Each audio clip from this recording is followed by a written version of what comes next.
তো ফ্রেন্ডস, এইটা হচ্ছে প্রাচীন যেটা ইটের ধ্বংসাবশেষ আছে সেটাকে খনন কার্য করে এই মাঝখানে একটা যেটা জলের কুয়ো বলে, এটা জলের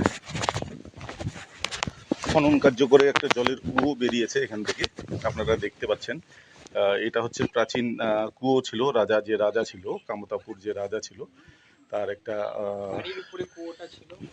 এই কুয়োটা খনন কার্য করে পেয়েছে। এরকম দুটো কুয়ো পেয়েছে, এইদিকে একটা আছে, ওই প্রান্ত আরেকটা আছে। এই কুয়োতে নাকি ওনারা সেই সময় স্নান করত। আপনারা দেখতে পাচ্ছেন চারিদিকে ইটের কিভাবে সুন্দর ডিজাইন করে এটা করেছে। জলের ড্রেনও করে দিয়েছে, এদিক দিয়ে ড্রেনও আছে।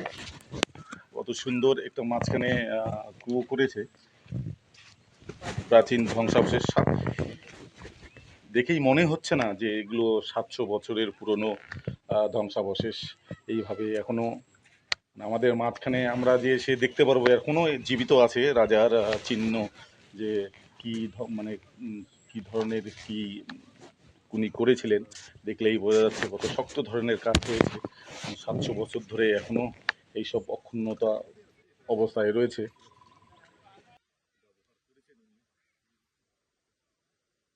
এখন নিচে নামছি। এটা হচ্ছে রাজার কি বলবো, এটা ব্যাক সাইড নাকি? ব্যাক সাইড না, এটা হচ্ছে ওনার রাজপ্রাসাদের ওয়ালটা। ওনার রাজপ্রাসাদ ছিল। হ্যাঁ, রাজপ্রাসাদের ওয়াল। আয় রিজু, নিচে আয়, ক্যামেরা নিয়ে আয় নিচে, আমরা একটু ভালো করে দেখাই, আমাদের ফ্রেন্ডসদের দেখাবো।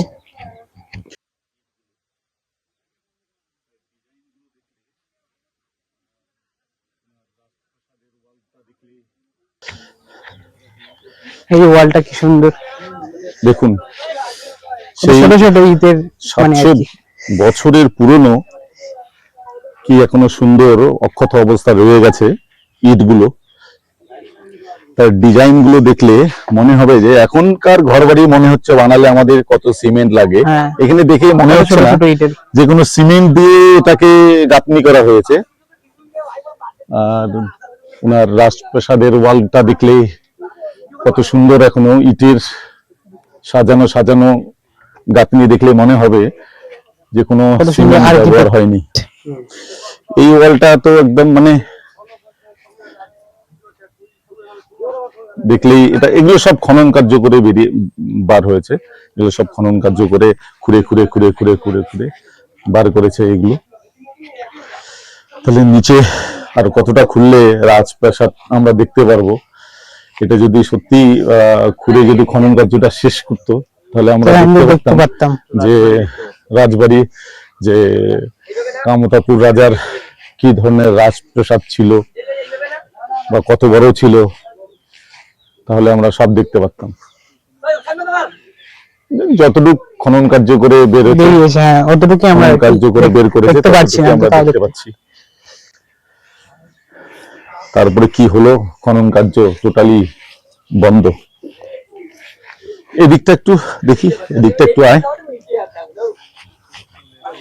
আমরা যাচ্ছি মিউজিয়ামের দিকে। কিছু পুরনো কিছু মূর্তি রয়েছে, সেগুলো আমরা দেখাবো আপনাকে, আর আমরাও দেখবো। অনেক ধরনের মূর্তি, থালা, যেগুলো খনন কার্য করে পেয়েছে, সেগুলো আমরা এখন গিয়ে দেখব। সেটা নিচে মিউজিয়াম করে রেখেছে, সেই মিউজিয়ামে গিয়ে আমরা এখন সেগুলো দেখবো, আপনাদেরও দেখাবো, শেয়ার করব আপনাদের সঙ্গে যে কি কি আছে ওখানে, যেগুলো পাওয়া গেছে আর কি। নিচের দিকে যেতে হবে নাকি? না, এদিকে তো যাওয়ার রাস্তা নেই, নিচের দিকে মনে হয় না, ওইদিকে যাওয়া যাবে। চল তো একবার দেখি, এদিকে রিজু একবার দেখি নিচের দিকে, এদিকে যাওয়া যাবে কিনা।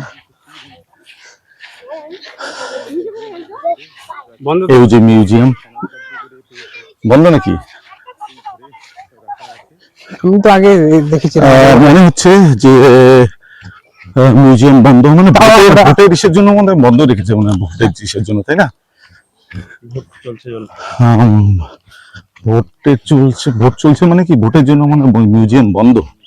তো আমরা যতটুকু পারবো এটা আপনাকে আজকে আমরা দেখাতে পারলাম না, হয়তো নেক্সট টাইম আমরা আসবো, সেটা আপনাদের সঙ্গে অবশ্যই শেয়ার করবো। মিউজিয়াম সত্যিই বন্ধ। এই মিউজিয়ামের ভেতরে প্রাচীনের কি কি আছে যেটা খনন কার্য করে পেয়েছে এই ঘরে রাখা আছে। আগের বার খোলা ছিল এটা, এখন বন্ধ। তো আজকে ব্যাড লাক, আপনাদেরকে দেখাতে পাচ্ছি না।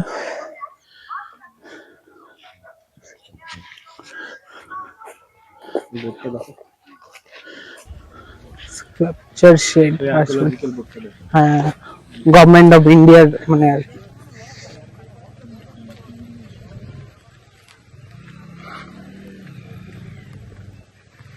চলে আসলাম।